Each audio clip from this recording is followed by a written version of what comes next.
Sheikh Sefi mentioned he wanted to build a model Islamic community, and that is what we need. And I'm here to support it in every way that I possibly can, inshallah.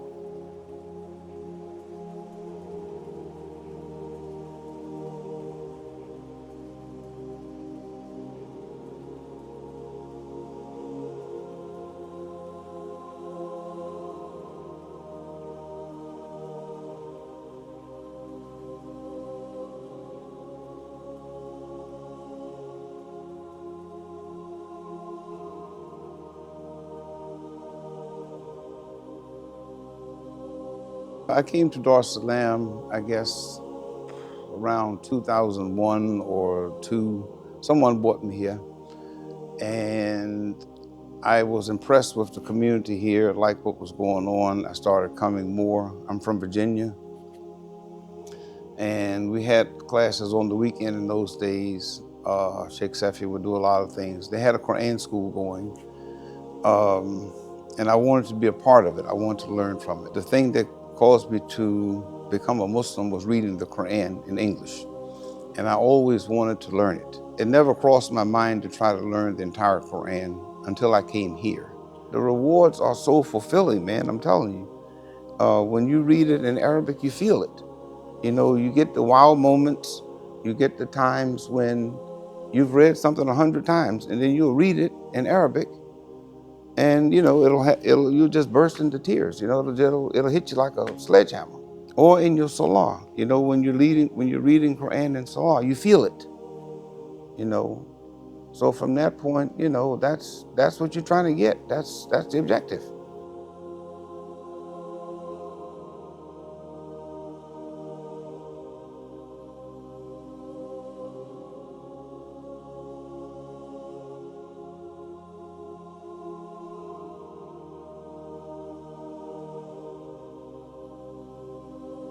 So I would say the driving force, especially after hifz school, what was inculcated in me was that the Quran should be the daily driver in your life.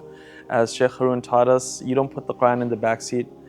It is, you know, your GPS. It is your navigation. Alhamdulillah, it's also given me a sense of purpose and mission, and led me to work at Dar-us-Salaam to work on the Sinan Design Challenge, which is an engineering challenge where students aspire for excellence, where they aspire to build a model of a community, literally speaking, and they do that through that excellence. All of my teachers, all of my classmates, my peers, they embodied that sense of Quran in their lives.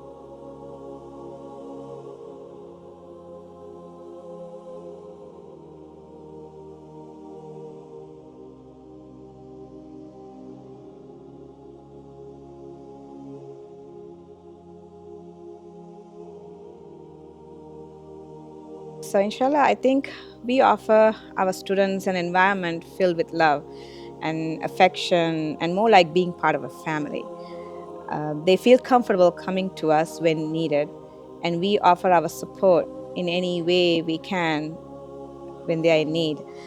Throughout the years I've been here at Al Huda School, I've had the pleasure of working with students during their high school years, and some continue to work even after they graduate.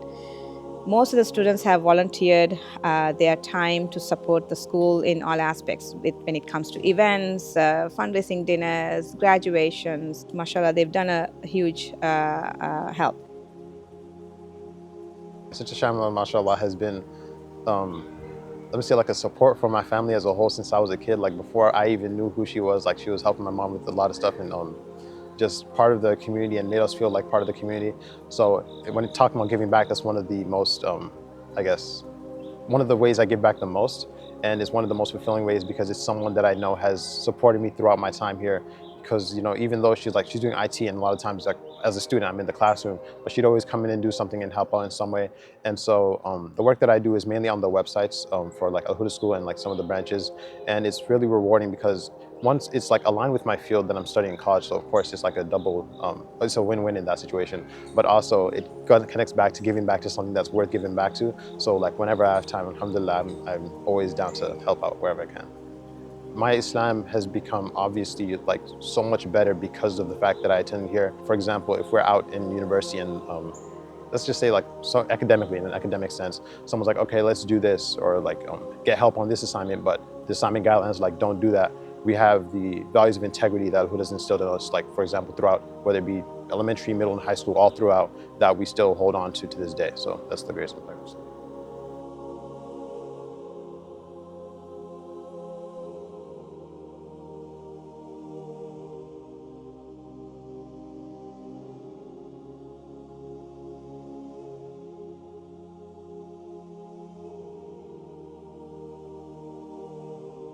I think one of the main values that the kids here leave with is an enduring sense of brotherhood and sisterhood.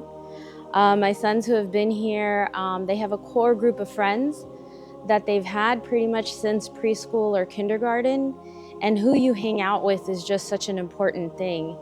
And so the fact that they were able to establish these long-lasting bonds with Muslim brothers with the same belief system, the same values, acting upon the same principles, this was something that was really, really important to us.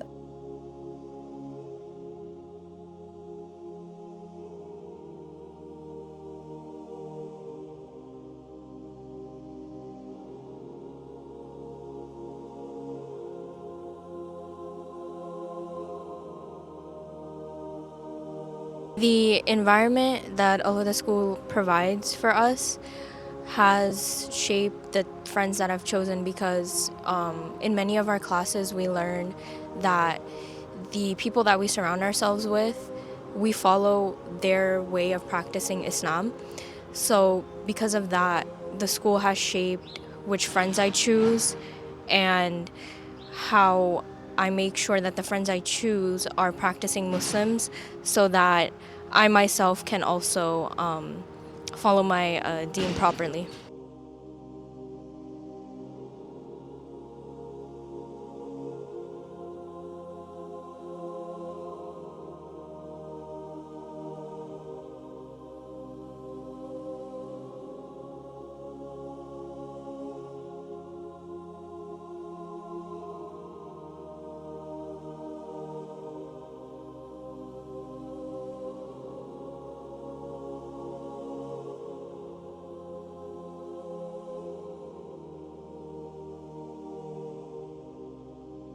I want to start off with a question. What is freedom? Freedom is the power or right to act, speak, or think as one wants, without hindrance or restraint. I'm sure we can all agree that freedom should be a two-way street. Infringing on the right of one group in the name of freedom for another group is not freedom. In fact, that is oppression, and at its core is frankly un-American. In a truly free society, the rights and freedoms of all individuals should be respected and upheld without any sort of discrimination. Now, I ask you, how can we pride ourselves in being a county that upholds freedom for all when we are willing to take away the most basic right of parents, the right to decide what values and morals are instilled in their children?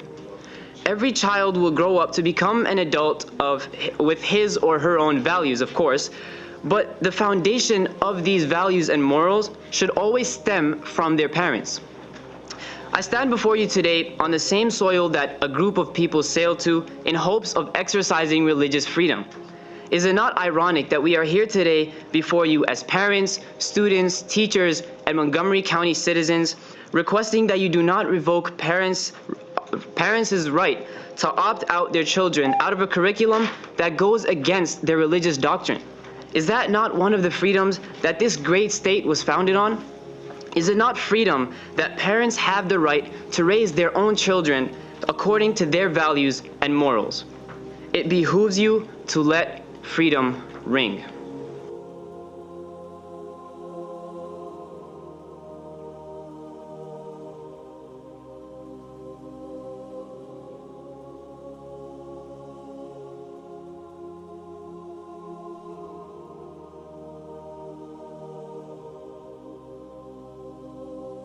It kind of just came to me. Most times the people that I met who had talked about Islam were people who had similar goals. Just every now and then they bring up, show me a little verse of the Quran or something. It would, match up exactly with what I'm doing, man. It's like, subhanAllah, man. You can't make this up. I had a friend who actually gave me Brother Safi's contact.